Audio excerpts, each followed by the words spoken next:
very brief introduction, just to give a little background to who Ibn Warraq is.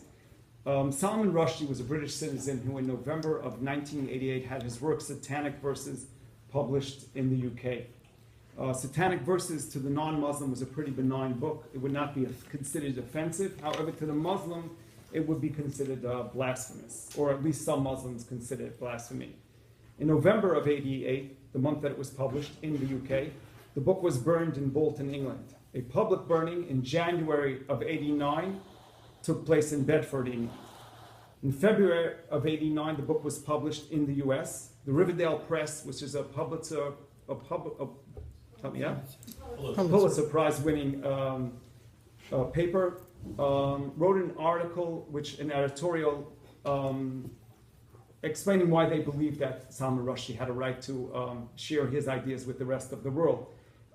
It's a Riverdale Press is in the Bronx, New York. The Riverdale Press was subsequently firebombed. Then in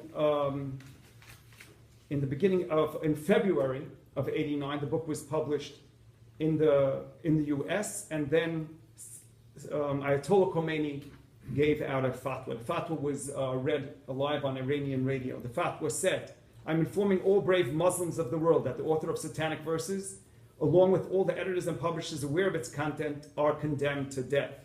I call on all valiant Muslims, wherever they may be in the world, to kill them without delay." Signed by Ayatollah Khomeini. Salman Rushdie himself, 4 days later, wrote an apology. He said, "I recognize the Muslims in many parts of the world are genuinely distressed by the publication of my novel. I profoundly regret the distress the publication has occasioned to the sincere followers of Islam. Living as we do in a world of many faiths, this experience has served to remind us that we must all be conscious of the sensibility of others." That was Salman Rushdie.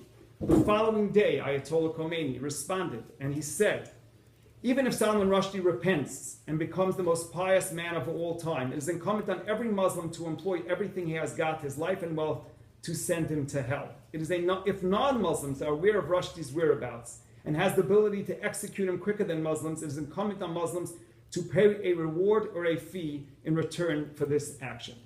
So Ayatollah Khomeini asks for the killings, and the killings begin. A Japanese translator was stabbed to death, a Japanese translator of Satanic Verses. He was killed. The publisher in Norway was shot 3 times, yet he survived that attempt on his life. Sorry, everyone should shut their cell phones.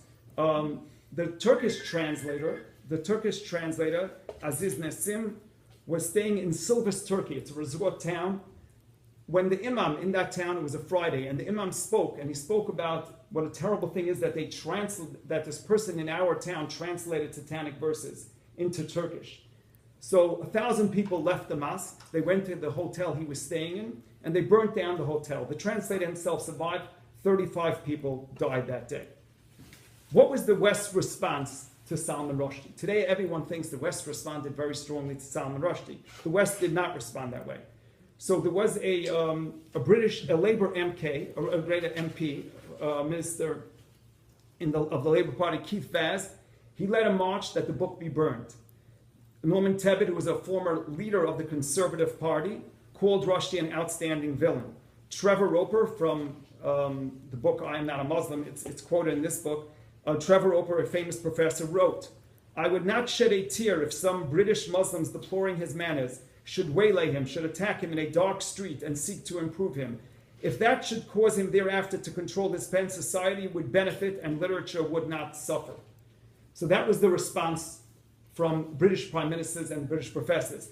Here in the US, Jimmy Carter, former president of the United States of America, wrote in a New York Times editorial, after he said that the death sentence proclaimed by Ayatollah Khomeini is abhorrent. It's terrible, a death sentence. He then went on to say, while Rushdie's First Amendment freedoms are important, he called Rushdie's freedoms important, right, as I have something important to do today. He said, nevertheless, it is a direct insult to those millions of Muslims whose sacred beliefs have been violated and are suffering in restrained silence the added embarrassment of the Ayatollah's irresponsibility. So Muslims were victims of both Rushdie's comments, Rushdie's book, and of Ayatollah's condemnation. This kind of intercultural wound is difficult to heal. Basically, he faults the President of the United States faults Rushdie for sharing his ideas, for expressing his ideas, and he said, even though he apologized if anyone was ever offended by it. So the West's response to this attack, to Islam's attack on Rushdie, gave birth to Ibn Warraq. Ibn Warraq did not exist before that time. Ibn Warraq, in 1993, in response to the West's response, wrote a book called Why I Am Not a Muslim. And the book was published in 1995. After that, Ibn Warraq wrote many other books, very scholarly works, such as Understanding the Quran, books of Leaving Islam, and the other side of the books are Why is the West the best? The West is the best, he proclaims. What Ibn Warraq's work and life work has been is that the world should stand proud of the ideals of the West. And it was the West, Ibn Warraq explains, it's not the West, as many liberals will say today, that created slavery. Slavery has existed since humanity began, but it's not an ill of the West. However, the West cured it. The West came about, and when he means the West, he means free democracies of the West, were the one who put an end to slavery. And as we saw during World War II, when free democracy went away, slavery came back. Women's rights, which didn't really exist before the West came about, starting with John Stuart Mills and maybe continuing on, was an accomplishment of the West. Great scientific accomplishments came from free democracies.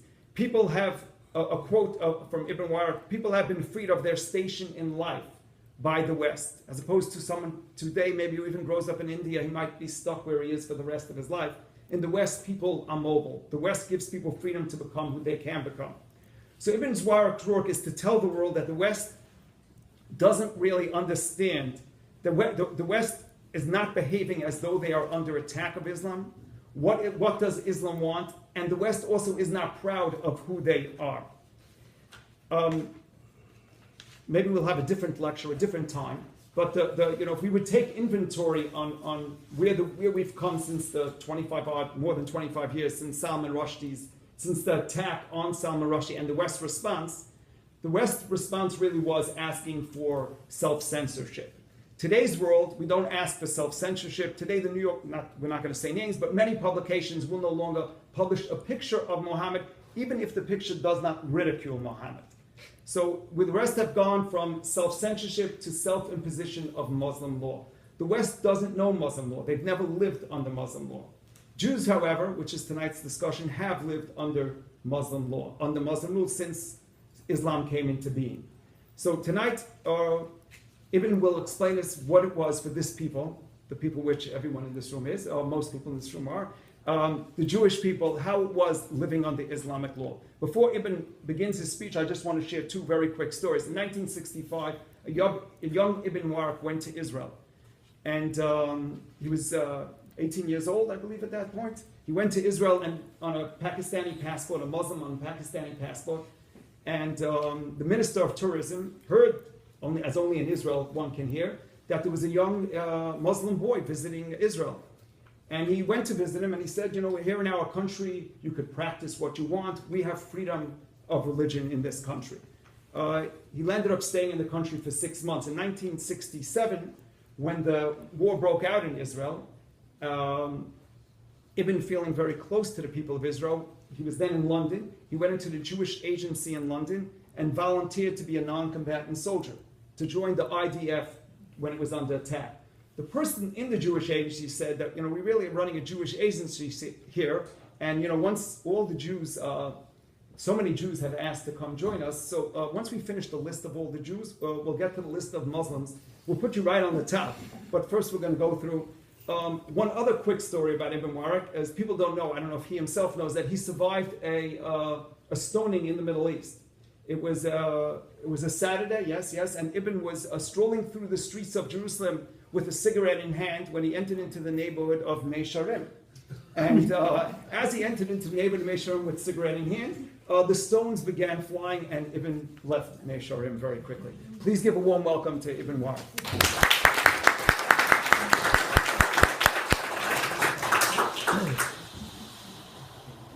Well, thank you, Yossi, for that awesome introduction, and thank you for inviting me, and good evening to everyone. I begin with this rather curious phenomenon we're faced with. Anybody speaking critically of Islam is automatically censored, labeled an Islamophobe, and it is liable to be attacked, and so on. But the scholars have been also have not been very forthcoming, have not been very honest and critical in when looking at Islam. Islam seems to get a free pass. This sort of happened at the turn of the just before and after the First World War. Western scholarship became totally uncritical and accepted the traditional Islamic version of events in Islamic history.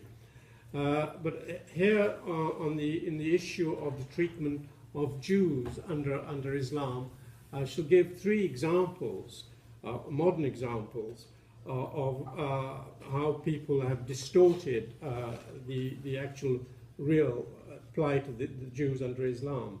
Sir Stephen Runciman, in his very elegantly written 3-volume history of the Crusades, a work which held the field for many decades from 1950 onwards, summed up the Crusades in this way.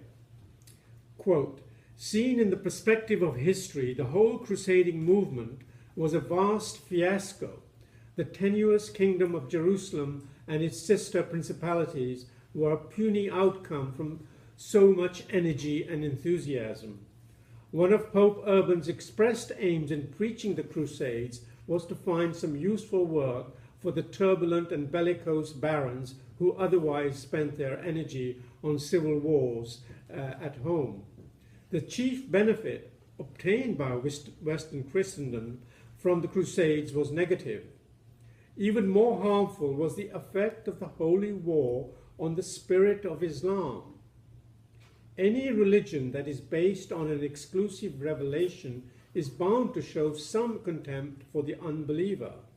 But Islam was not intolerant in its early days.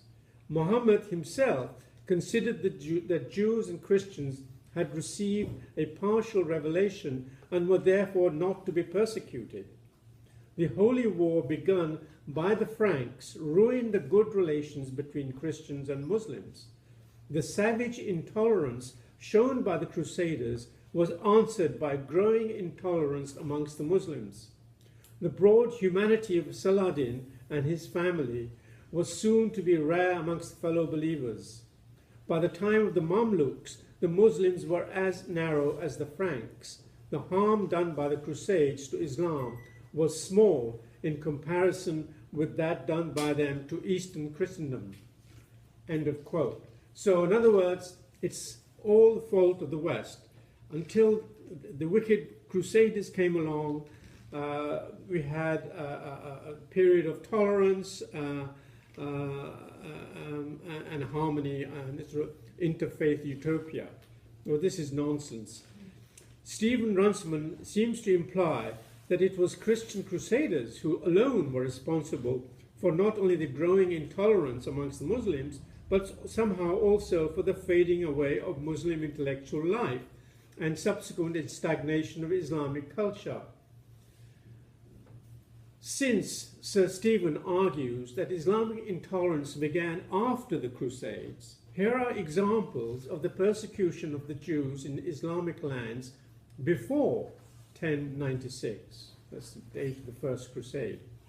The massacre of more than 6,000 Jews in Fez, Morocco, in 1033. Of the hundreds of Jews killed between 1010 and 1013 near Cordoba and other parts of Muslim Spain. Of the massacre of the entire Jewish community of roughly 4,000 in Granada during the Muslim riots of 1066. Referring to the latter massacre, Robert Wistrich writes, quote, "This was a disaster as serious as that which overtook the Rhineland Jews 30 years later during the First Crusade, yet it has rarely received much scholarly attention." Wistrich continues, "In Kairouan, Tunisia, the Jews were persecuted and forced to leave in 1016, returning later only to be expelled again. End of quote. So, what of the putative culture of convivencia? That is the golden age of tolerance in Spain, before it is claimed it was destroyed by the intolerance of the Almohads. Unfortunately, the golden age also turns out to be a myth, invented ironically by the Jews themselves. The myth may well have originated as early as the 12th century, when Ibrahim ibn Dawood in his Sefer HaKabbalah contrasted an idealized period of tolerance of the Salons of Toledo in contrast to the contemporary barbarism of the Berber dynasty. But the myth took a firm grip on the imagination of the Jews in the 19th century, thanks to the bibliographer Moritz Steinschneider and historian Heinrich Reitz, and perhaps the influence of Benjamin Disraeli's novel Coningsby, published in 1844. Here is a passage from Disraeli's novel giving a romantic picture of Muslim Spain. Quote, "That fair and unrivaled civilization in which the children of Ishmael rewarded the children of Israel with equal rights and privileges with themselves. During these halcyon centuries, it is difficult to distinguish the followers of Moses from the votary of Muhammad. Both alike built palaces, gardens, and fountains, filled equally the highest offices of state, competed in an extensive and enlightened commerce, rivaled each other in renowned universities." End of quote. Against a background of a rise in the pseudoscientific racism of the 19th century, Jane Gerber has observed that Jewish historians look to, quote, "to Islam for support, seeking real or imagined allies and models of tolerance in the East. The cult of a powerful, dazzling, and brilliant Andalusia in the midst of an ignorant and intolerant Europe formed an important component in these contemporary intellectual currents." End of quote. That was Jane Gerber. But Gerber concludes her sober assessment of the Golden Age myth with these reflections. The aristocratic bearing of a select class of courtiers and poets, however, should not blind us to the reality that this tightly knit circle of leaders and aspirants to power was neither the whole of Spanish Jewish history nor of Spanish Jewish society. Their gilded moments of the 10th and 11th century are but a brief chapter in a longer saga. No doubt, Ibn Dawood's polemic provided consolation and inspiration to a crisis-ridden 12th century elite, just as the Golden Age imagery could comfort dejected exiles after 1492. It suited the needs of 19th century advocates of Jewish emancipation in Europe or the 20th century contestants in the ongoing debate over Palestine. The history of the Jews in Muslim lands, especially Muslim Spain, needs to be studied on its own terms without myth or counter-myth. End of quote. Some scholars, such as the great historian Shlomo Dov Gotain, I'm not sure how you pronounce that, who died in 1985, taking into account the discoveries of the Cairo Geniza, revised their ideas about the situation of Jews in Islamic lands. Another example of a scholar who changed his mind was Leon Poliakov, author of the monumental work The History of Anti-Semitism, which appeared in 4 volumes in French between 1955 and 1978. In Volume 2, Poliakov paints on the whole a very favorable picture of the treatment of the Jews under Islam. He finds Muhammad a man of genius, simple, humane, and wise, and Islam a religion of tolerance above all. That was a quote. Astonishingly, Poliakov devotes a meager 2 lines to the persecution of the Jews. 2 lines in which he downplays all the acts of intolerance, such as the massacre of Banu Qurayza or the expulsion of the Banu Koneka and the Banu Nadir, while the political assassinations or torture of Jewish leaders and writers are not mentioned at all. Poliakov goes out of his way to contrast what he believes is the essentially benign attitude of the Muslim to the intolerance of the Christians who were, according to him, far more, quote, inclined to plunge into bloodbaths, end of quote. He really seems to have convinced himself that the Jews and Christians lived, on the whole, quote, peacefully and prosperously on all parts of the Islamic empire until our time.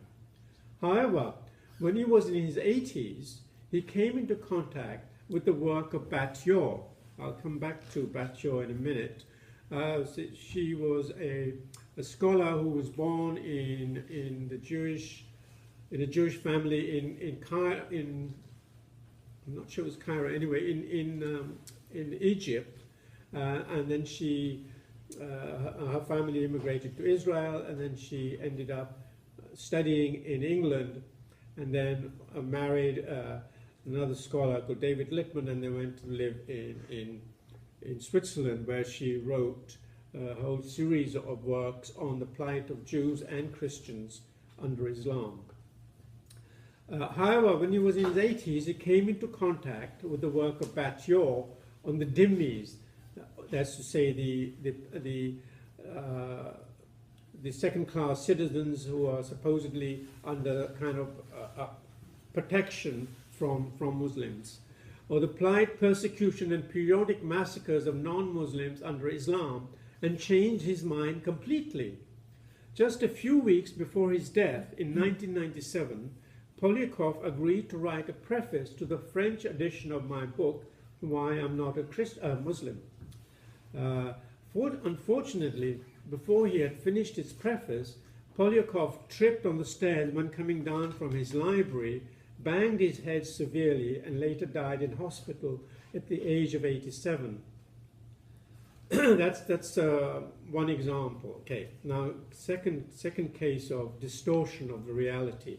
First was the Crusades, and then perhaps the Golden Age in Spain, and now we come to the example of Amartya Sen, a celebrated economist and winner of the Nobel Prize.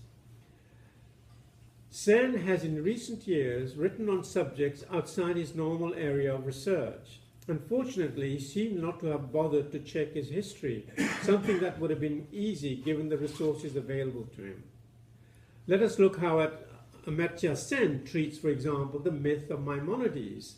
Sen tells us twice in his book Identity and Violence that, quote, when the Jewish philosopher Maimonides was forced to immigrate from an intolerant Europe in the 12th century, he found a tolerant refuge in the Arab world. End of quote.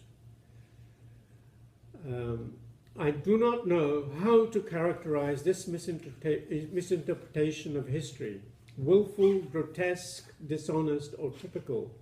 It is certainly an indication that in the present intellectual climate that one can denigrate Europe in any way one wishes, to the point of distorting history, without any of the distinguished scholars who blurbed the book raising an eyebrow. Ironically, the one reviewer who did object to Sen's plotted history, which is tailored for interfaith dialogues, was Fuad Ajami in the Washington Post. Ajami reminded Sen that this will not do as history. Maimonides, born in 1135, did not flee Europe for the Arab world. He fled his native Cordoba in Spain, which was then in the grip of religious political terror, choking under the yoke of a Berber Muslim dynasty, the Almohads. Sorry, I should have made clear that's a quote from Fuad Ajami. Continue the quote from Ajami. Maimonides and his family fled the fire of the Muslim city-states in the Iberian Peninsula to Morocco and then to Jerusalem. There was darkness and terror in Morocco as well, and Jerusalem was equally inhospitable in the time of the Crusader kingdom. Sorry, I should really put my other glasses on, excuse me. Deliverance came only in Cairo. The exception, not the rule, is social peace maintained by the enlightened Saladin. It's the end of quote. Moses Maimonides, Jewish rabbi, physician, and philosopher, was fleeing the Muslims, the intolerant Almohads, who conquered Cordoba in 1148. The Almohads persecuted the Jews and offered them choice of conversion to Islam, death, or exile. Maimonides' family and other Jews chose exile, but this did not bring any peace to the Jews, who had to be on the move constantly to avoid the all-conquering Almohads. After a brief sojourn in Morocco and the Holy Land, Maimonides settled in Egypt, where he was a physician to the Grand Vizier Al-Fadil, and possibly Saladin, that's disputed. Maimonides' The Epistle of the Jews of Yemen was written in 1172 in reply to inquiries by Jacob ben Nathaniel al-Fayyami, then head of the Jewish community in Yemen. The Jews of Yemen were passing through a crisis as they were being forced to convert to Islam, a campaign launched in about 1165 by Ibn Mahdi. Maimonides provided them with guidance and with what encouragement he could. The Epistle to the Jews of Yemen gives a clear view of what Maimonides thought of Muhammad the Prophet, the madman as he calls him, and of Islam generally. This is what Maimonides wrote, quote, "You write that the rebel leader in Yemen decreed compulsory apostasy for the Jews by forcing the Jewish inhabitants of all the places he had subdued to desert the Jewish religion, just as the Berbers had compelled them to do in the Maghreb," that's the Islamic West. "Verily, this news has broken our backs and has astounded and dumbfounded the whole of our community, and rightly so, for these are evil tidings, and whosoever heareth of them, both his ears tingles," quote from Samuel.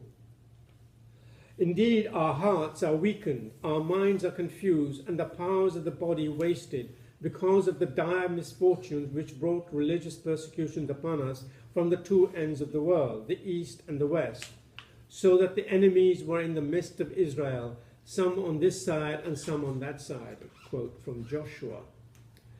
Maimonides, end of quote, that was directly a quote from his letter. Maimonides points out that the persistent persecution of the Jews by the Muslims amounted to forced conversion. Quote, "The continuous persecution will cause many to drift away from our faith, to have misgivings or to go astray, because they witnessed our feebleness and noted the triumph of our adversaries and their dominion over us." Maimonides continues, "After him arose the madman, who emulated his precursor since he paved the way for him. But he added the further objective of procuring rule and submission, and he invented his well-known religion." End of quote. Many medieval Jewish writers commonly refer to Muhammad as Hamashuga, or the madman. And Maimonides points to one of the reasons for the Muslim hatred of Jews. Quote, "Inasmuch as the Muslims could not find a single proof in the entire Bible, nor a reference or possible allusion to their prophet, which they could utilize, they were compelled to accuse us, saying, 'You have altered the text of the Torah and expunged every trace of the name of Muhammad therefrom.' They could find nothing stronger than this ignominious argument." That was Maimonides. Maimonides notes the depth of Muslim hatred for the Jews, but he also remarks on the Jewish tendency for denial, a feature that he insists will hasten their destruction. "Remember," he says, "my co-religionists, that on account of the vast number of our sins, God has hurled us in the midst of the people, the Arabs, who have persecuted us severely and passed baneful and discriminatory legislation against us, as Scripture has forewarned us. Our enemies themselves shall judge us." That's from Deuteronomy. Maimonides continues, "Never did a nation molest, degrade, debase, and hate us as much as they. Although we were dishonored by them beyond human endurance and had to put up with their fabrications, yet we behaved like him who is depicted by the inspired writer."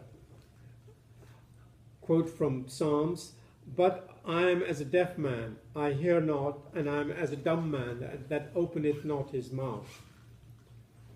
Maimonides continues, "Similarly, our sages instructed us to bear the prevarications and preposterousness of Ishmael in silence.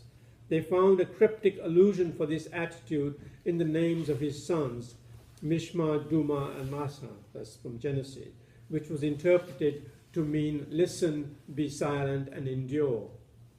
We have acquiesced, both old and young, to inure ourselves to humiliation, as Isaiah instructed us, quote, "I gave my back to the smiters and my cheeks to them that plucked off the hair." All this notwithstanding, we do not escape this continuing maltreatment which well nigh crushes us.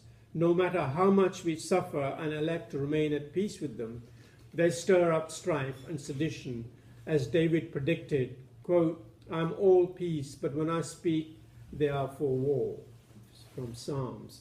If therefore we start trouble and claim power from them absurdly and preposterously, we certainly give ourselves up to destruction, end of quote. So this is, you can see how grotesque this sentence from Sen's book, Amartya Sen, saying that Maimonides was fleeing from the intolerant Europe without specifying exactly what that meant. And then saying, they found Maimonides was grateful because he found peace and tolerance in the Islamic land. But here you have the evidence of Maimonides' his own letter saying that they had been persecuted for a very long time in Muslim countries. Then the third example comes of what I think is a distortion of Islamic history and the plight of Jews under Islam. During the last 15 years, certain Western scholars have tried to argue that Islamic anti-Semitism, that is hatred of Jews, is only a recent phenomenon learned from the Nazis during the 1940s, and that too, Jews lived safely under Muslim rule for centuries, especially during the Golden Age, which I've just talked about. I will quickly, this view was put forward by a man called a modern German scholar called Matthaus Kunzel.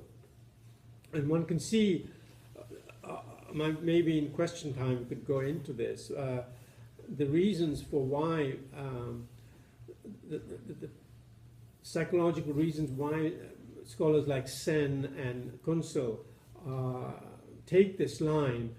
For example, very quickly, Amartya Sen, is from India, and he does not wish to create friction between the different communities, because any wrong statement, wrong phrase, wrong unfortunate timing, and this could lead to riots and with hundreds of people dead. So he has to be very careful what he says.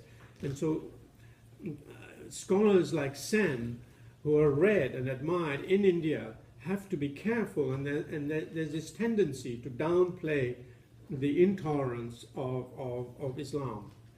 Same thing with Kunzel. Kunzel is German, and he feels guilty, and he wants to do the mea culpa the whole time about the Nazi past. So everything in modern the modern anti-Semitism in Islamic lands must be from the Nazis, but the reality is totally different. For this part, I relied heavily on a very recent book, came out in 2014 by Barry Rubin, who died recently, unfortunately, and Wolfgang Schwanitz, called Nazis, Islamists, and the Making of the Modern Middle East, published by Yale University Press. Rubin and Schwanitz, in their important work, argue very cogently that the Grand Mufti al-Husseini was an important figure in the founding of the modern Arab and Islamic politics. Al-Husseini also played a central role in the Islamist movement's survival during the 1950s and 60s. This success made possible the movement's revival in the 1970s to gain hegemony in Iran, Turkey, and much of the Arabic-speaking world, and Iran by the early 21st century. Thus, al-Husseini's central role in the revival of Islamic radical movements alone should be enough to warrant his inclusion. This is a part of a new book that I'm working on. But al-Husseini is also important for his collaboration with the Nazis, which has been misinterpreted by some recent scholars such as Kunsel in his book called Jihad and Jew Hatred, Islamism, Nazism, and the Roots of 9/11, which came out in 2009. These historians claim that modern Islamic anti-Semitism was derived entirely from the Nazis, but as Barry Rubin and Wolfgang Schwanitz underline over and over again, al-Husseini and all later Islamists such as Hassan al-Banna, Sayyid Qutb, and Khomeini were all drawing on their own traditions, their own doctrines, and their own past to spread their anti-Jewish hatred. They did not have to learn it from the Hitler and the Nazis. Al-Husseini advocated, quote, genocide even before the Nazi government did so. Husseini's 1937 pamphlet, Appeal to All Muslims of the World, urged them to cleanse their lands of the Jews, and it was translated into German in 1938. Urging the use of force against all Jews in the Middle East, al-Husseini both gave his parallel version of Hitler's doctrine and laid the foundation for the anti-Semitic arguments used by radical Arab nationalists and Islamists down to this day. A half-century later, every speech and sermon from Hamas, Hezbollah, Iran's regime, the Muslim Brotherhood, and Al-Qaeda echoed all the Grand Mufti's main points in his declaration. End of quote. That was from Barry Rubin's book. In his analysis, al-Husseini combined, quote, traditional Islamic hatred, okay, of Jews with arguments framed by modern political concepts. Al-Husseini indeed draws deeply from this Islamic tradition of intolerance and anti-Semitism and quotes constantly from the Quran, the Sirah, that's the biography of Muhammad, and the Hadith, that's to say the traditions, to make his points. Jews are cursed and evil. They were expelled from Egypt because of the exploitation of the Egyptian people. Citing al-Tabari, al-Husseini claims that they tried to kill Moses.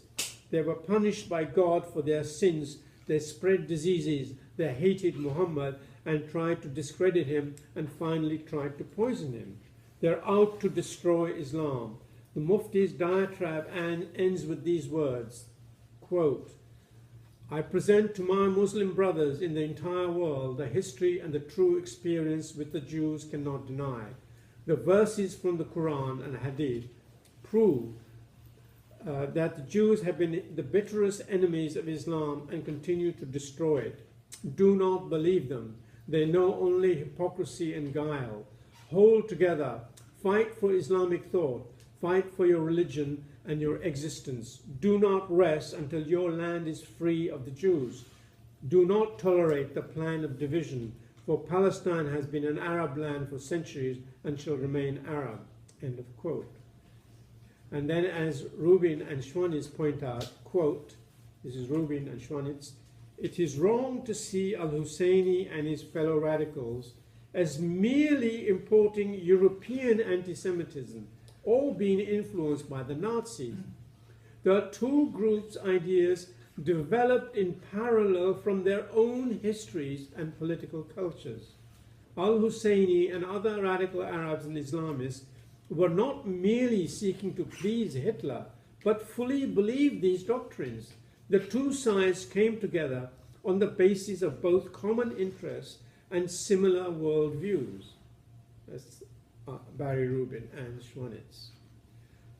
How are we doing for time? Look, we're 20 minutes in. Okay. Okay. I think I will get on to the anti-Semitism.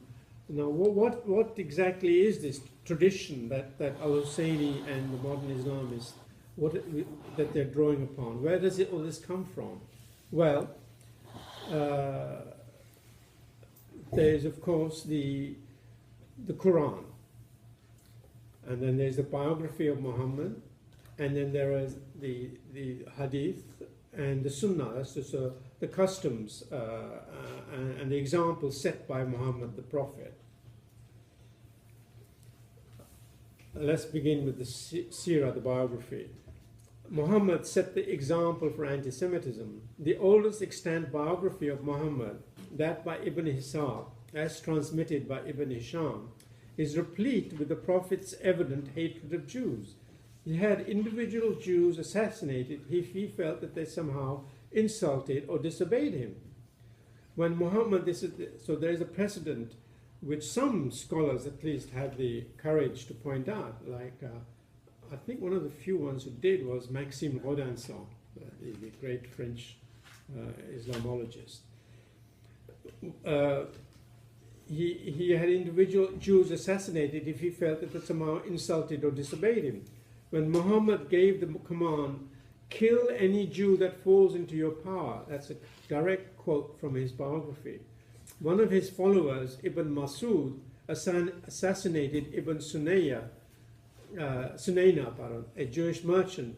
Other followers of Muhammad were happy to obey similar orders from their leader. Quote from the biography of Muhammad again: "Our attack upon God's enemy cast terror among the Jews, and there was no Jew in Medina who did not fear for his life." End of quote. Other Jews killed included Salam ibn Abu Hukayk, Ka'b ibn Ashraf al-Yusayr, and the Jewish tribe Banu Qurayza, consisting of between 600 to 800 men, were exterminated, while the Jewish tribe of Banu Nadir was attacked, and all who remained alive were banished. And then so on. I have an enormous number of quotes from his biography.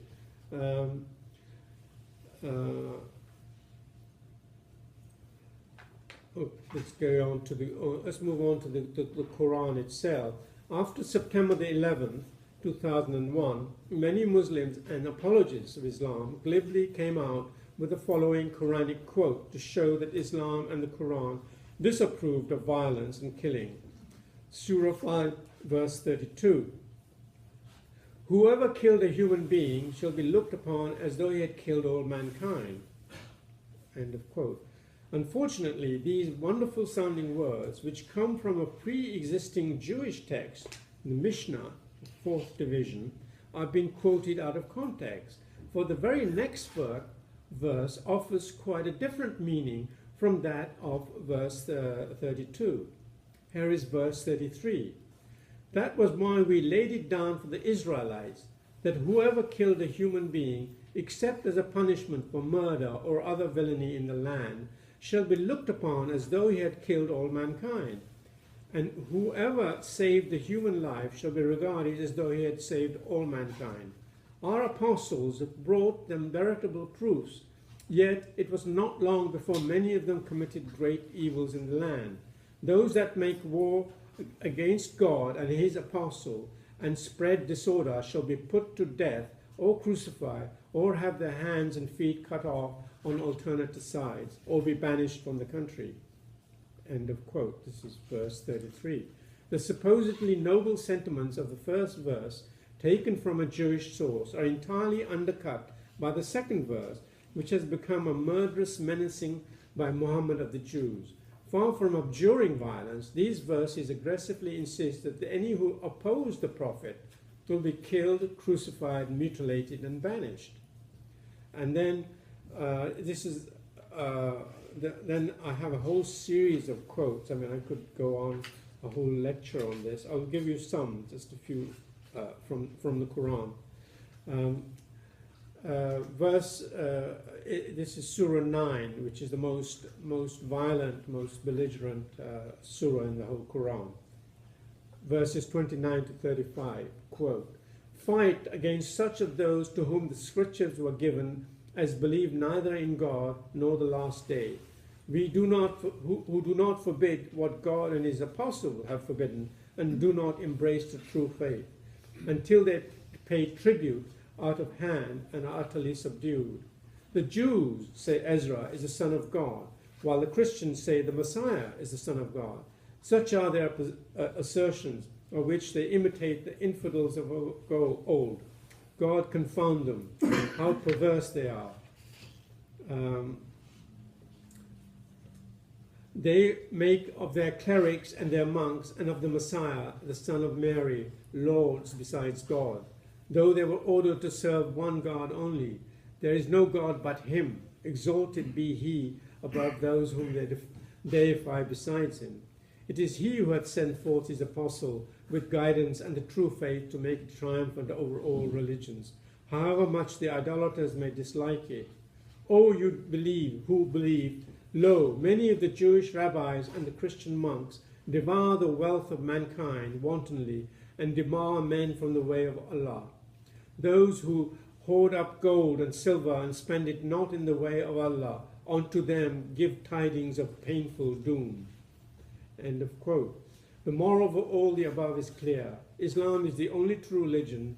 Jews and Christians are devious and money-grabbing, who are not to be trusted, and even have to pay a tax in the most humiliating way possible, and so on. I won't go on. I have page after page, and this is the same thing. This is followed by the same attitude in the commentaries on the Quran. Hundreds of commentaries right from the beginning, and they just re-emphasize what is there in the Quran. And the Ibn Kathir, Baidawi, and so on. And this is also true of what actually happened in Islamic civilization. I often think it's very useful to think of Islam as three parts. There's Islam 1, Islam 2, and Islam 3. Islam 1 is what is in the Quran. Islam 2 is what the theologians have constructed out of what is in the Quran and the Hadith, perhaps the sayings of Muhammad. And Islam 3 is Islamic civilization, the equivalent of Christendom. That's to say, what Muslims actually did do as opposed to what they should have done.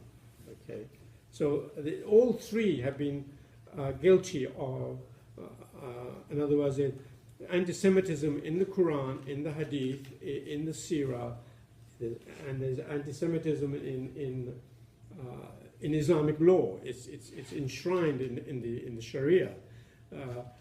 Non-Muslims altogether are second-class citizens. They're dhimmis. Okay, and then the Islamic civilization and the whole of the history of Islamic civilization is punctuated with the massacre of Jews throughout the century. I gave you some examples earlier.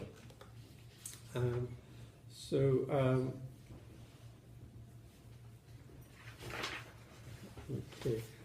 There's one. You might some of you probably already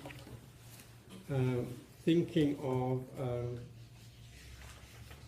Let me get on to last bit. Have you got time now? Sure. Yeah.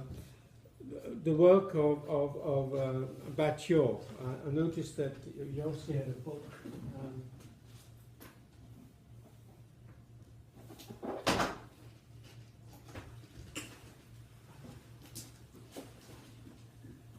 This is she's written several books on the plight of Jews and Christians, the decline of Eastern Christianity, Eurabia, the Euro-Arab axis, and so on. And the most famous one is just called the Dhimmi, I think. Yes, the Dhimmi, the Jews and Christians under Islam. And she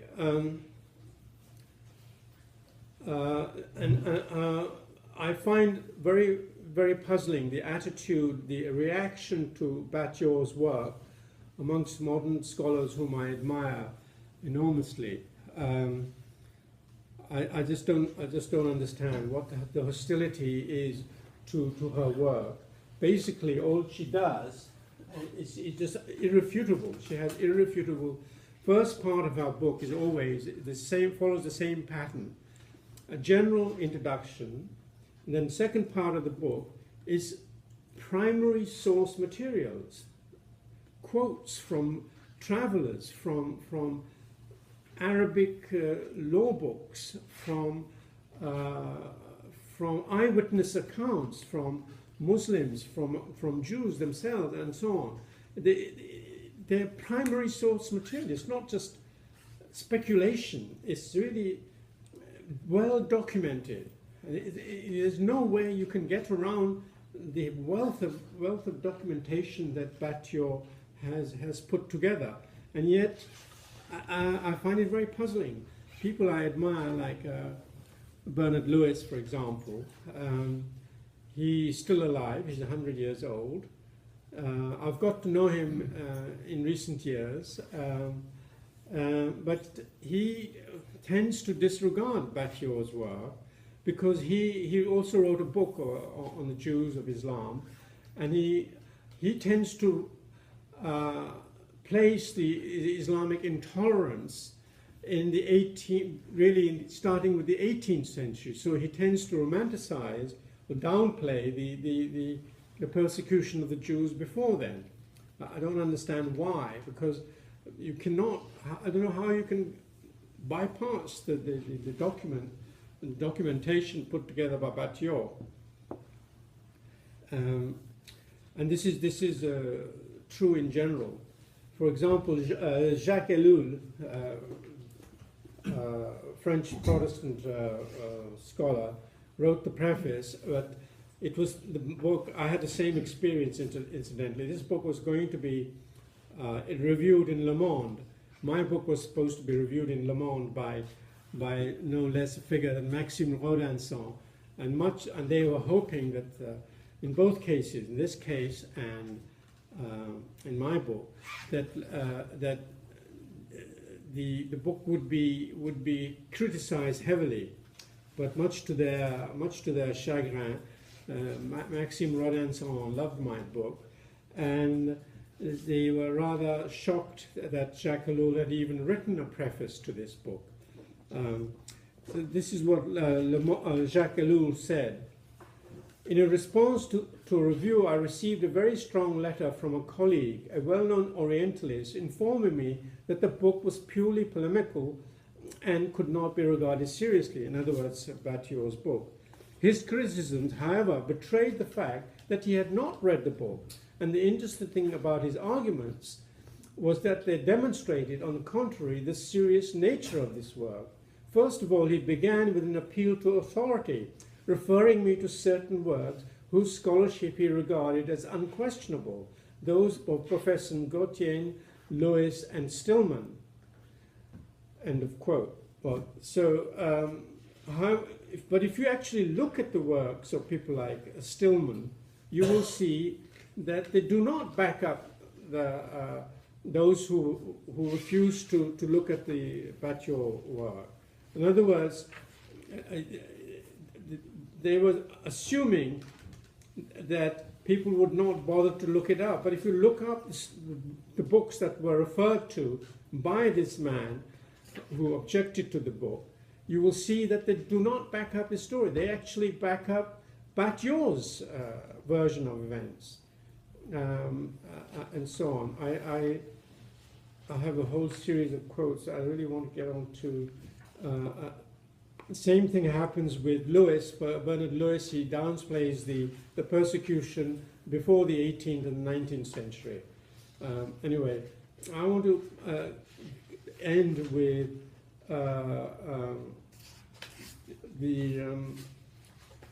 the famous Pact of Umar. Okay, some of the disabilities of dhimmis, that's to say people protected under this under Islamic law, are summarized in the Pact of Umar, which was probably drawn up in the 8th century under Umar Abdul Aziz, who ruled between 717 to 720. Quote, "We shall not build in our cities or in their vicinity any new monasteries, churches, hermitages, or monks' cells. We shall not restore by night or by day any of them that have fallen into ruin or which are located in the Muslims' quarters. We shall keep our gates wide open for the passerby and travellers. We shall provide 3 days' food and lodging to any Muslim who pass our way. We shall not shelter any spy in our churches or in our homes, nor shall we hide them from the Muslims. We shall not teach our children the Quran. We shall not hold public religious ceremonies. We shall not seek to proselytize anyone. We shall not prevent any of our kin from embracing Islam if they so desire. We shall show deference to the Muslims and shall rise from our seats when they wish to sit down. We shall not attempt to resemble to the Muslims in any way. We shall not ride on saddles. We shall not wear swords or bear weapons. We shall not sell wine. We shall clip the forelocks of our head. We shall not display our crosses or our books anywhere in the Muslim thoroughfares or in their marketplaces. We shall only beat out clappers in our churches very quietly. We shall not raise our voices when reciting the service in our churches, nor when in the presence of Muslims, nor shall we raise our voices in our funeral processions. We shall not build our homes higher than theirs." To which was added, "Anyone who deliberately strikes a Muslim will forfeit the protection of this pact." So, end of quote. Even in their religious affairs, dhimmis were not entirely free. Muslims often blocked the appointment of religious leaders. Nothing could be further from the truth than to imagine that the dhimmis enjoyed a secure and stable status, permanently and definitively acquired, that they were forever protected and lived happily ever after. Contrary to this picture, perpetrated by Islamic apologists, the status of dhimmis was very fragile indeed and was constantly under threat. The dhimmis were in constant danger of being enslaved. For example, when Umar conquered Tripoli in 643, he forced the Jews and Christians to hand over their women and children as slaves to the Arab army, and they were told to deduct this handover from the poll tax, the dreaded jizya. Between 652 and 1276, Nubia was forced to send an annual contingent of slaves to Cairo. The treaties included under the Umayyads and the Abbasids with the towns of Sijistan, Armenia, and so on, all stipulated an annual tribute of slaves of both sexes. The principal source of the reservoir of slaves was the constant raids on the villages in the Dar al-Harb, military expedition, and the more disciplined military expeditions that more thoroughly mopped up the cities of the unbelievers. All the captives were deported en masse, and so on. So,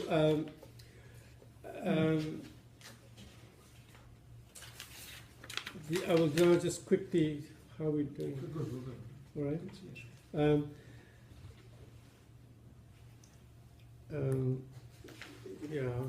I should perhaps end with the...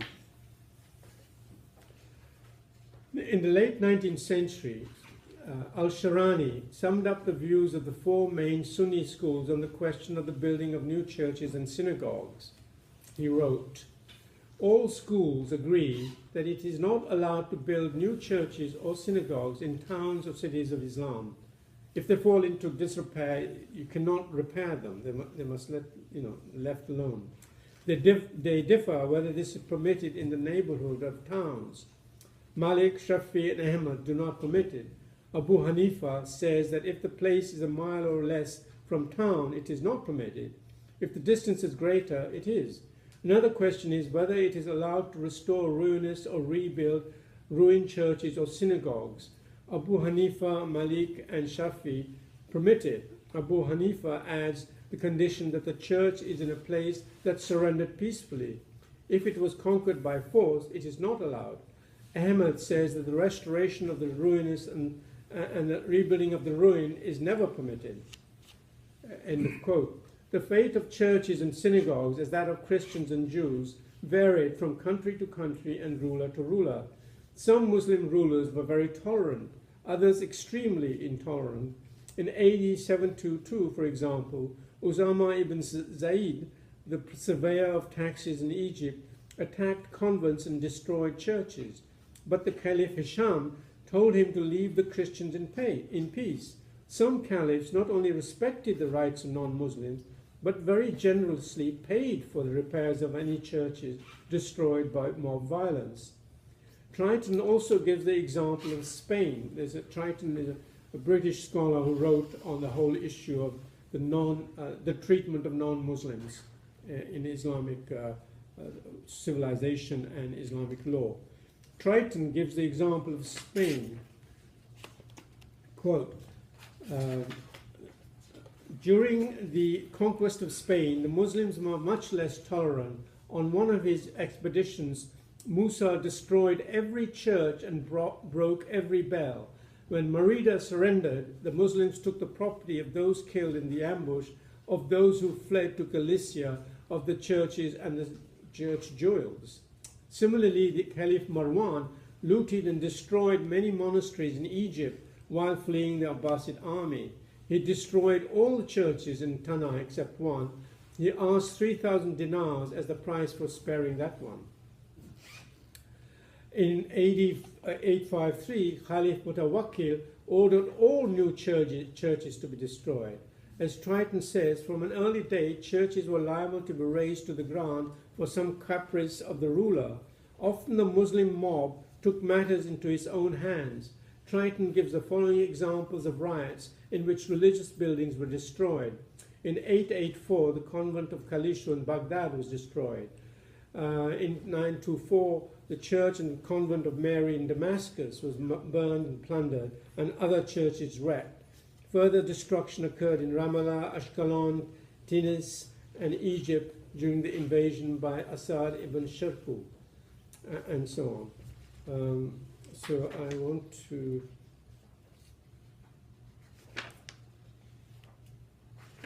cut all this and come to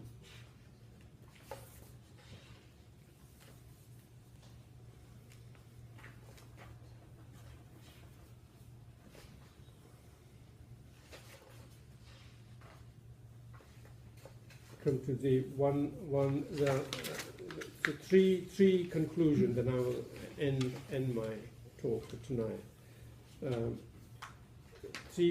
First is Triton in his caliphs and their non-Muslim subjects. He concludes, the Caliph Mutasim bought the monastery at Samarra that stood where he wanted to build his palace. Other caliphs destroyed churches to obtain materials for their buildings, and the mob was always ready to pillage churches and monasteries. Though dhimmis might enjoy great prosperity, yet always they lived on sufferance, exposed to the caprices of the ruler and the passions of the mob. The episode of Al-Hakim, an absolute religious fanatic, must be regarded as the freak of a madman and not typical of Islam. But in later times, the position of the dhimmis did change for the worse. They were much more liable to suffer from the violence of the crowd, and the popular fanaticism was accompanied by an increasing strictness among the educated. The spiritual isolation of Islam was accomplished. The world was divided in two classes, Muslims and others, and only Islam counted. There were brilliant exceptions, but the general statement is true. If a Muslim gave any help to the religion of a dhimmi, he was to be summoned thrice to repentance, and then, if obdurate, he was put to death. Indeed, the general feeling was that the leavings of the Muslims were good enough for the dhimmis. Second summary conclusion from another great scholar, C.E. Bosworth, summed up the status of the dhimmi, the non-Muslims. Although protected by the contract of dhimma, the dhimmis were never anything but second-class citizens in the Islamic social system, tolerated in large measure because they had special skills, such as those of physicians, secretaries, financial experts, all because they fulfilled functions which were necessary but obnoxious to Muslims, such as money changing, tanning, wine making, castrating slaves.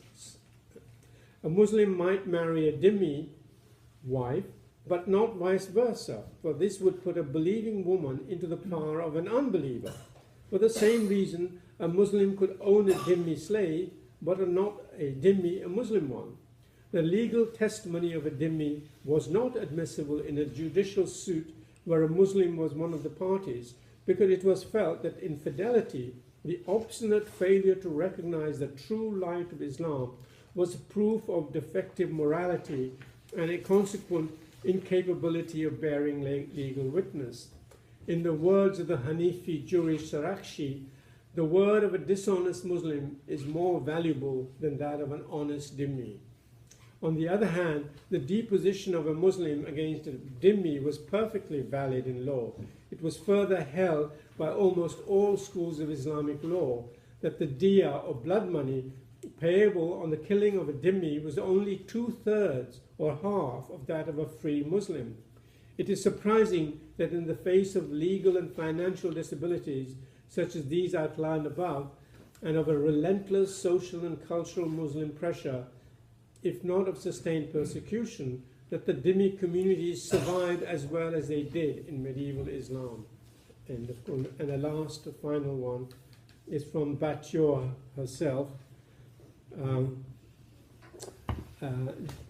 She writes, "These examples are intended to indicate the general character of a system of oppression sanctioned by contempt and justified by the principle of the inequality between Muslims and dhimmis.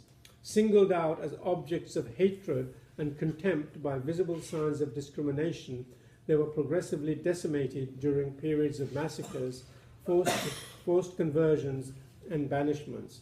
Sometimes it was the prosperity they achieved through their labor or ability that aroused jealousy. Oppressed and stripped of all their goods, the dhimmis often immigrated." Let's stop there. Thank you.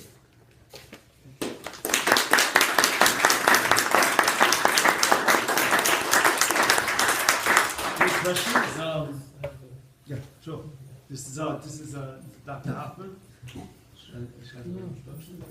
Okay, sorry. Thank you very much for the wonderful talk.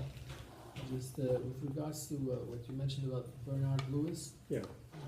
as you probably know, he's a Turkologist and a specialist in Turkey and pretty much a denier of the Armenian genocide.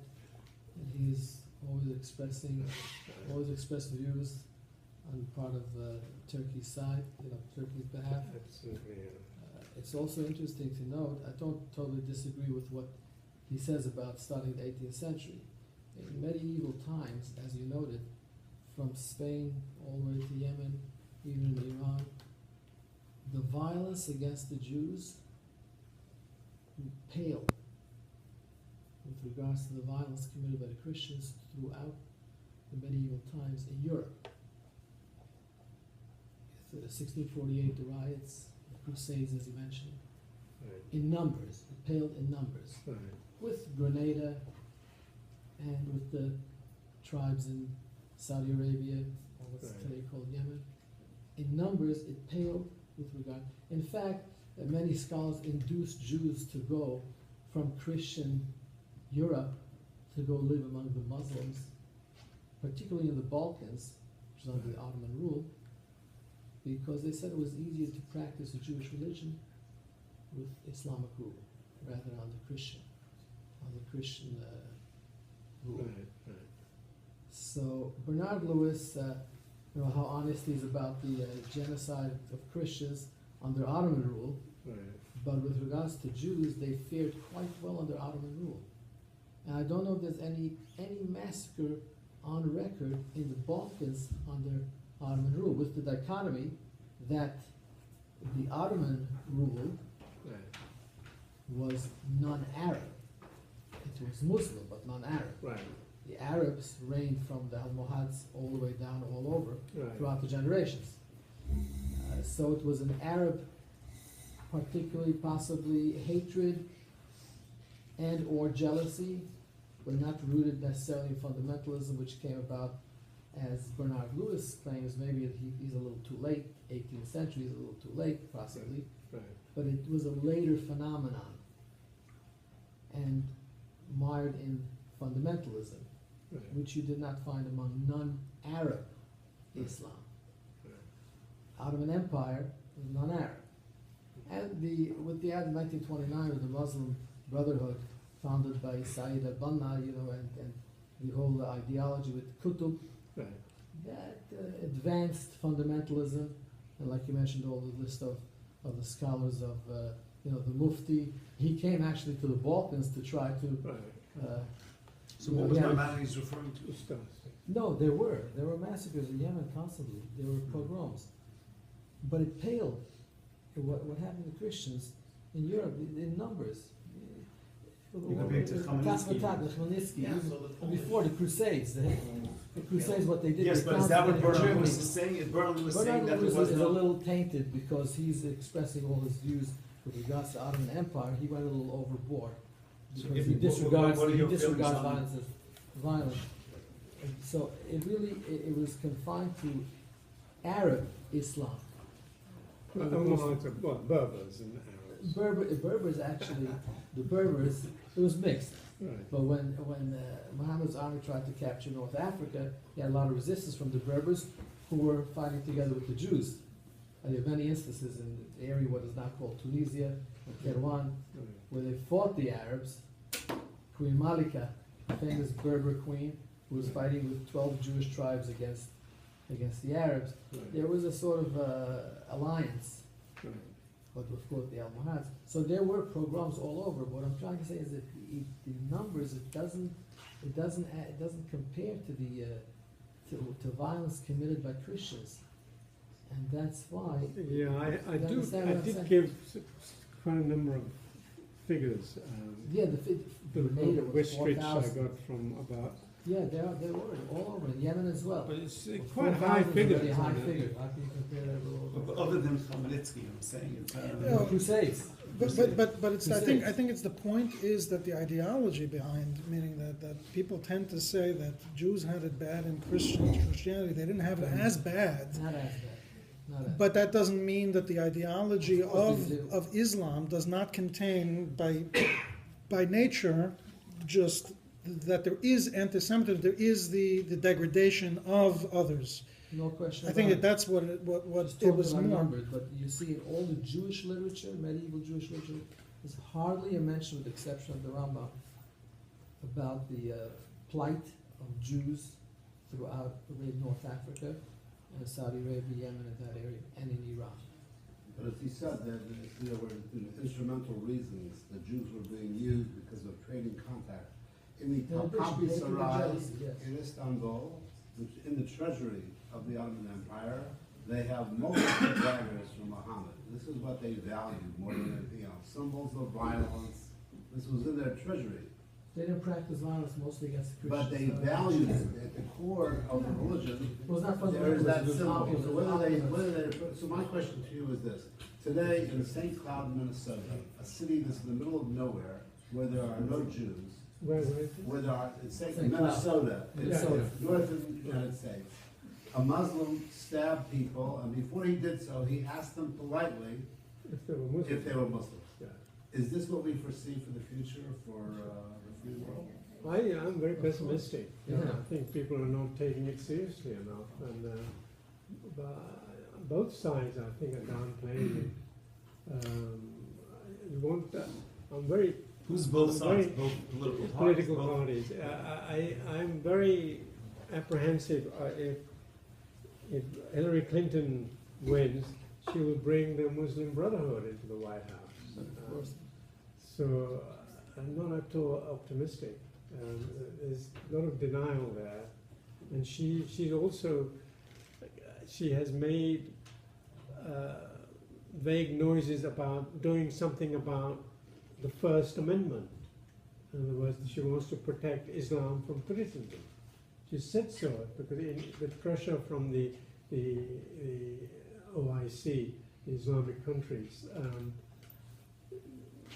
So I don't know if she will get anywhere, but we don't want to panic.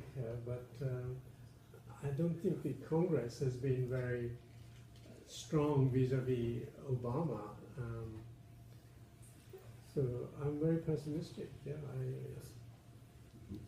Usher Lipman, please. Well, Yeah. I just wanted to ask about this denial, the denial that the historians have and that critics have and the people studying and politicians and society have about what Islam really is and about the history.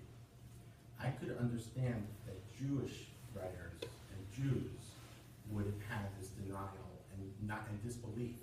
You know, although nowadays you don't see it openly as much, but you see it Israel Shalom Achshav, the piece now that want to believe that the Palestinians want peace.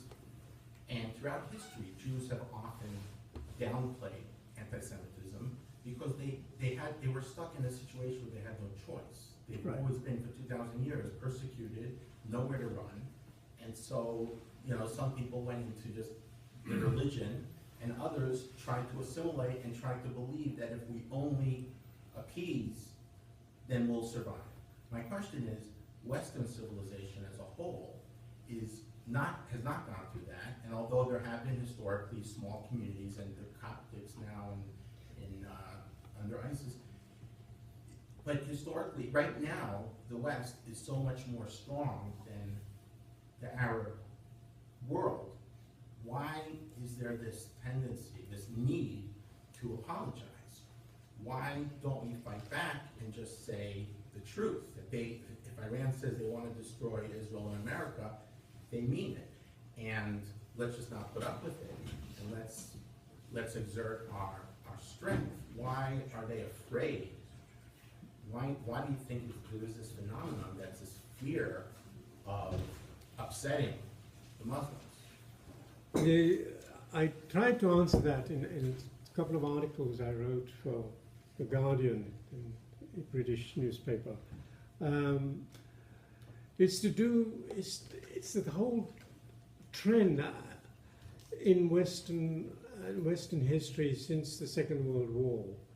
This feeling of overwhelming guilt about colonialism. So you get people like Jean-Paul Sartre writing the preface to Frantz Fanon's disgraceful book, where he advocates the killing of the white man. And Sartre, he endorses this. So, and the whole apparatus of political correctness is feeling that you must not offend the other, which has been a part, and I in fact argue partly in that why I'm not a Muslim. It's been a part of the psyche of Western intellectuals since, Tacitus, when he was writing about Germany, he was saying, they're so much better, these German tribes, than us decadent Romans. This tendency to humiliate oneself in front of the other. So always the other is always better. And then, of course, in modern times, there is no Western leader can stand up and start saying Islam is not a religion of peace. It cannot do that because of his relationships with the Islamic countries, especially Saudi Arabia. For a while, it was the Arab oil. Oil, economy. exactly. But at this point, it's not even. Yeah, I've never actually entirely understood the oil argument, tell you the truth, because they have to sell the oil anyway. I mean, I don't understand what it is that we're so afraid of. That we all the time I give in my new book, in manuscript stage, I point out that American foreign policy towards the Arab world has been, in fact, one of conciliation. It's never been aggressive. I mean, Eisenhower told the Europeans to cut it out when they were about to attack, after Nasser nationalized the Suez Canal. It was the Americans who stopped them attacking. Each time there's been enormous attacks on American soldiers, like in the Lebanon, 240 Marines. Reagan did nothing. He did absolutely nothing. He just didn't want to upset everybody. They pretended that there wasn't enough evidence that Iran had anything to do with it, and so on. It's been like this ever since. What do you think of Trump's idea of taking the oil in Iraq and just taking it, because we're not going to get? I doubt if that'll work. International law, I don't know. I just want to say one thing from your book, Why I'm Not a Muslim. So you address the Western apologists, right? The West that say that Ayatollah doesn't really mean, Ayatollah Khomeini, this is going back, they said Ayatollah really doesn't mean to hurt us. So this is a quote you bring down from Ayatollah Khomeini. Islam makes it incumbent on all adult males, provided they are not disabled and incapacitated, to prepare themselves for the conquest of other countries, so that the writ of Islam is obeyed in every country in the world. But those who study Islamic holy war will understand why Islam wants to conquer the whole world. Those who know nothing of Islam pretend that Islam consoles against war, right? However, that is not true, and it goes on and on. But that's the answer to the Western apologists is just read what they're saying. Yeah, sorry. Yeah, you talk about, or people talk about a golden age of sort of Arab, not even religion, but intellectualism and so on and so forth, like that. And every once in a while, actually, he hasn't talked about it recently, but every once in a while, Thomas Friedman would use Israel as an example of why aren't the Arabs more like Israel? And and he would say that Arabs are sort of stuck in 600 years ago, and they thought we were great once upon a time, but were they even great once upon a time? Is there something? I mean, was there a religion sort of driving something in the culture that we talk about Arab science, Arab math, all these things, but did they kind of peak and then for years they haven't really done Yes, anything? it's when I talk a little bit about it in that book as well. The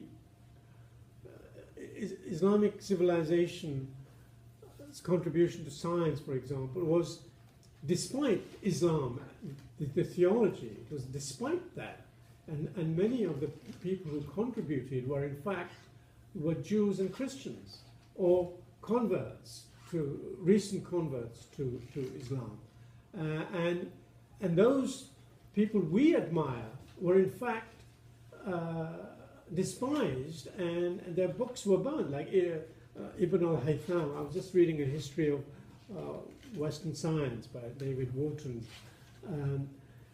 It's possible that Ibn al-Haytham's book, the 11th century, may have influenced, for example, the Renaissance theories of perspective. But Haytham's books were burned in his own country. He was not appreciated. He was persecuted. And then somebody like Al-Ghazali, in his book, he attacks all the people that we admire in the West, Averroes, because they were all influenced by Greek philosophy. And that was suspect in the eyes of people like Al-Ghazali. They said Greek rationalism was a great danger to the faith. So it didn't come from the religion. No, not at all. Yeah. Looking at Iran and its quest for nuclear weapons, two questions. Do you see Iran sticking to the deal going forward over the next many years? And secondly, notwithstanding Israel's second strike capability from a nuclear standpoint, do you see the Iranian Muslim world as ready to risk their entire country to destroy Israel, or would they never do that? Would they never go forward? I can't predict. I really have no idea. Anything is possible. But you're right. That at the moment, I was at a small gathering at a friend's apartment, and one of the speakers there was an expert on Israeli security, and he'd worked with the Israeli security force, Mordechai Kedar. He now teaches at a university in Jerusalem. He was talking to some people who had defected from Iran, and they said that they were absolutely petrified of Israel. They were terrified that Israel was going to attack. They really, they were trembling. They had no confidence in their own. So there's a lot of saber rattling, but we mustn't be too complacent. I mean, I'm pretty sure Israel is not complacent about that. The Israeli, they know what they're up against. So yeah, we should take it seriously. And one of my favorite quotes from somebody who was in his 90s, who was a survivor of the Holocaust, and some journalist asked him what sort of philosophy have you distilled from your years of contemplation? So he thought for a minute, and he says, when somebody tells you he's going to kill you, believe him. That was. So I think Israel is quite capable of attacking, but I suspect, I don't know what, I really, I'm not very strong on geopolitics. I really don't know what options they have. Will they play it out? Will they wait until the next American administration to do something? Will they? What I really wanted to get from you, I understand where your specialty is. The psychology of Islam, or the Iranian strain of Islam, Right. would it allow them to risk their country if simply because they're able to destroy Israel, or in their quest? If they feel that they're able to do it, they will. Yes. It's just they're not Even afraid. though they would risk their own country. Yes. No, they are quite prepared to go up with it all, because that's part of their apocalyptic vision of yeah. There's a very good book.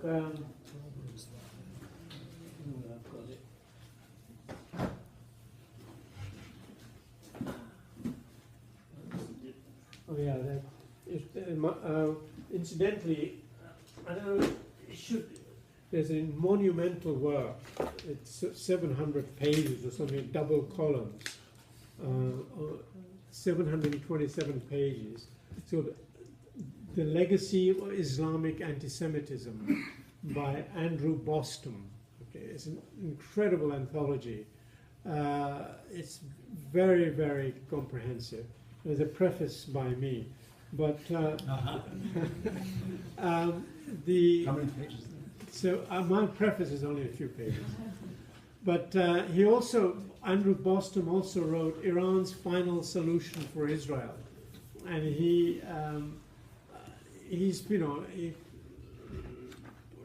lays out the argument that we must take them seriously, and they're not just being rhetorical. Dave, you have a question? Yeah, I've always felt that there is an intrinsic fear in the West of Islam. We've been subjected to ISIS videos. We know about Theo Van Gogh and what happened when they're assassinating people in the streets in England. Right. And what's been happening in Bangladesh over the last year and a half, we see that they're killing their own people who are speaking out against Islamism. So until the West is faced with that existential question, fight or flee or submit, I think it's going to continue to get very interesting. Right, I agree. But you know, I just, you see that during the Cold War, America was willing to put an end to the enemy. They said the Soviets are our enemy, and you know, if you kill us, we're going to kill you. And they were able to define it.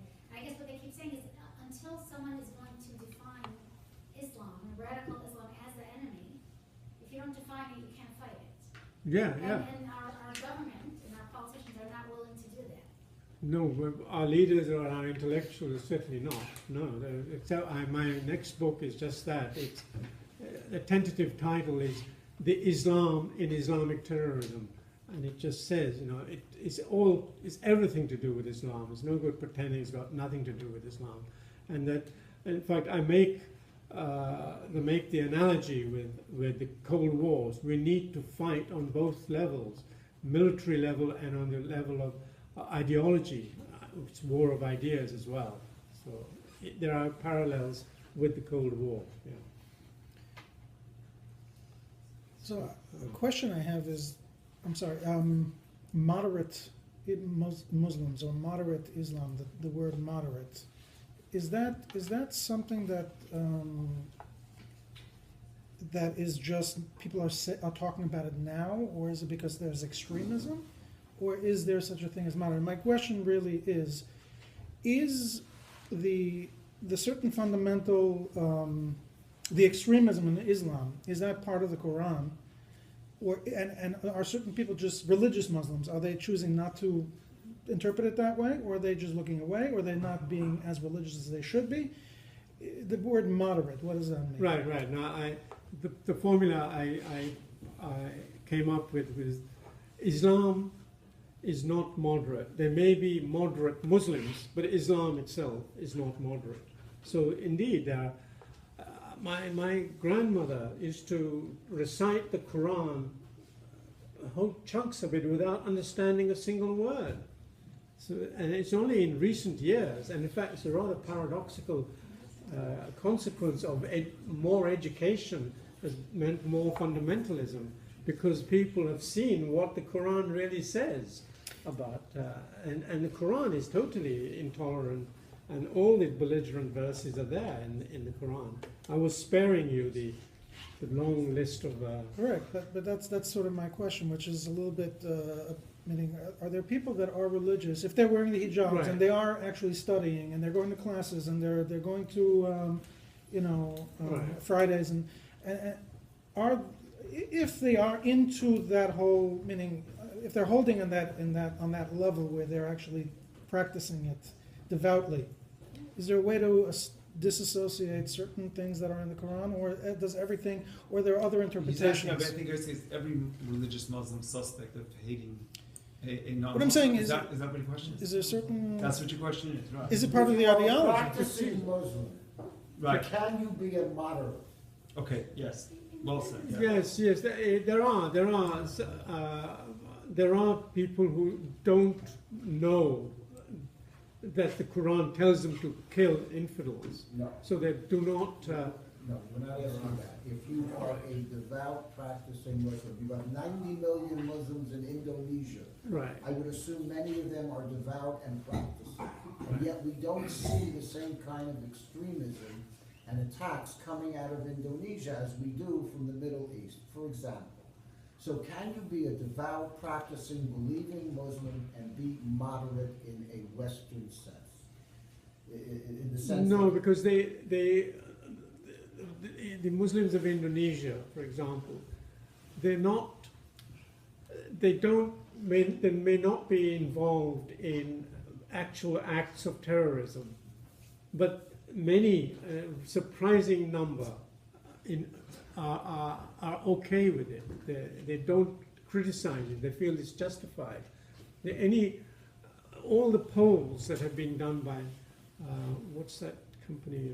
Pew polls show a very depressing percentage of people in the Islamic world outside the Arab-speaking world are in favor of Sharia, for example. So we've got it a real is problem. it is a real problem, intrinsic problem to do with Islam. Sarah.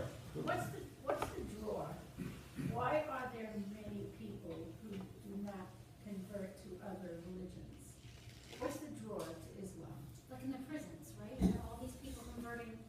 Islam in prison.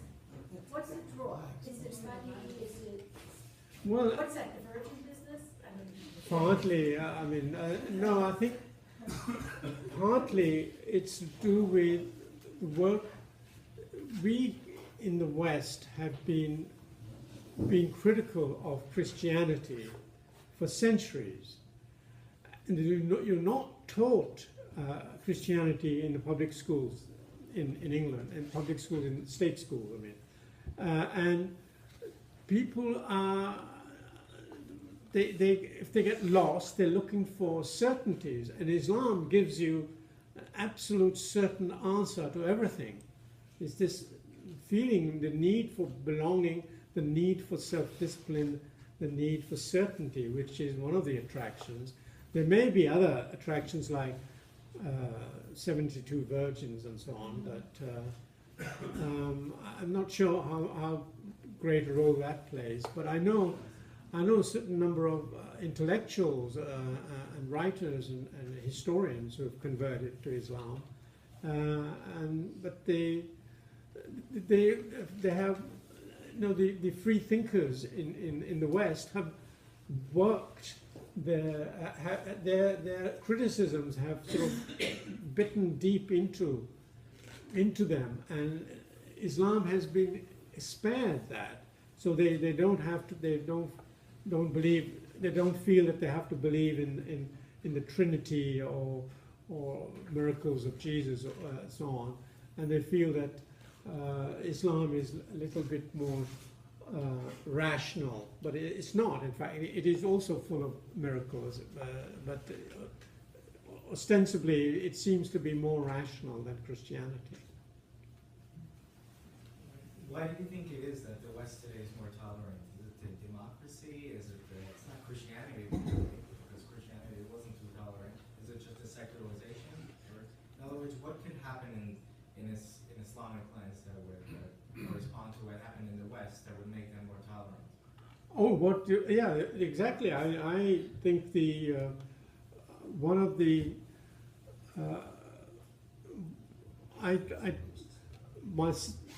my second part of my book will be some practical proposals as to what can be done instead of abstractions. One of the things one can do, and this has, apart from being intrinsically a moral good, is to help and to support, and which the present administration has not done, is the Christians in Islamic countries.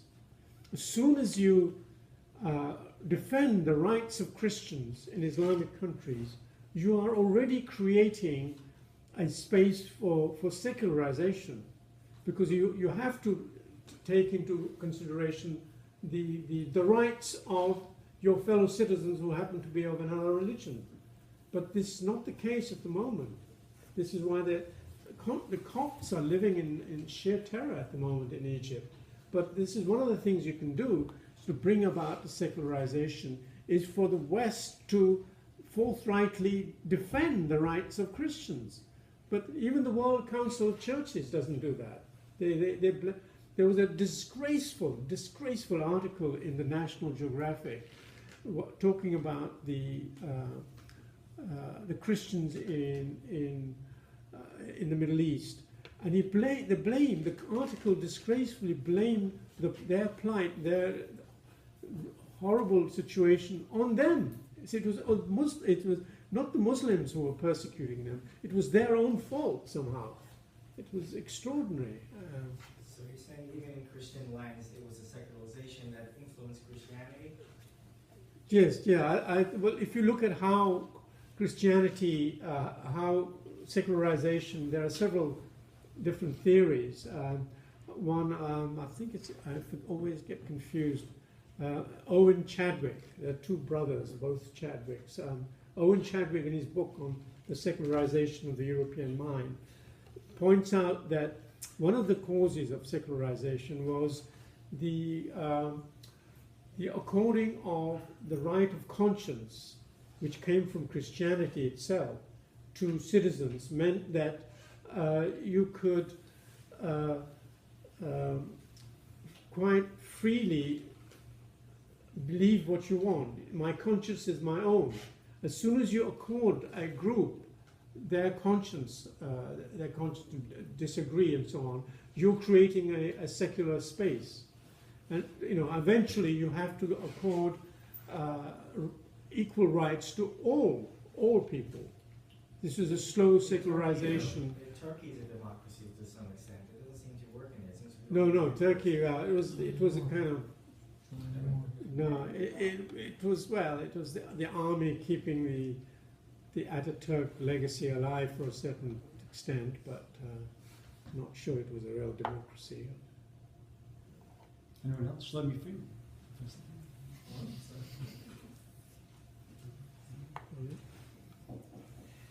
Okay, thank you very much.